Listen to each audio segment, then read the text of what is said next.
लेकर आएंगे commodity market की एबीसीडी।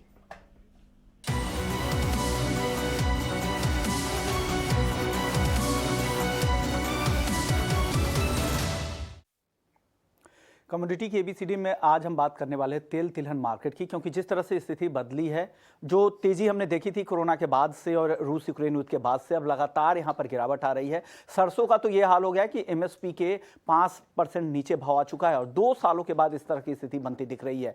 ऐसे में क्यों गिर रहे दाम, और इसको लेकर कई सारे किसान संगठन और कारोबारी लोगों की डिमांड ये हो रही है कि अब इंपोर्ट ड्यूटी यहाँ पर बढ़ाने की मांग तेज हो गई है। सबसे पहले पाम तेल का इस्तेमाल समझिए। पूरी दुनिया में जितना भी पाम तेल का खपत होता है उसमें से 20% सीधे भारत में खपत होता है, और हमारे कुल खाने के तेल के इंपोर्ट में 60% हम सिर्फ पाम तेल का इंपोर्ट करते हैं। और जितनी भी चीज़ें होती हैं, ब्रेड, नूडल्स, पिज़्ज़ा, मिठाइयाँ, नमकीन, चाहे एफएमसीजी की बहुत सारी प्रोडक्ट्स ऐसे हैं जहां पर पाम तेल का ज़बरदस्त इस्तेमाल होता है। कॉस्मेटिक्स, शैम्पू, साबुन, डिटर्जेंट जैसे एफएमसीजी प्रोडक्ट्स में इसका इस्तेमाल किया जाता है।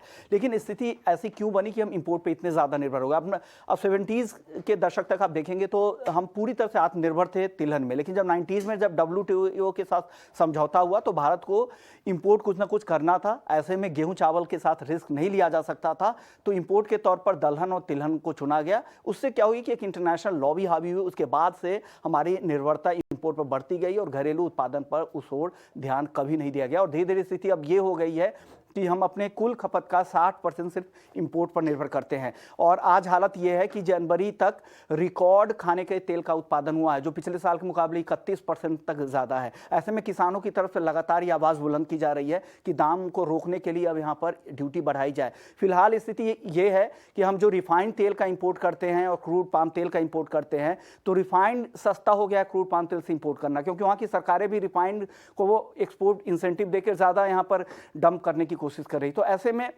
जरूरत है कि सरकार कुछ कदम उठाए और किसानों को यहां पर राहत दी जाए। इसलिए आज कमोडिटी के एबीसीडी मैंने इस टॉपिक को चुना है। ठीक है।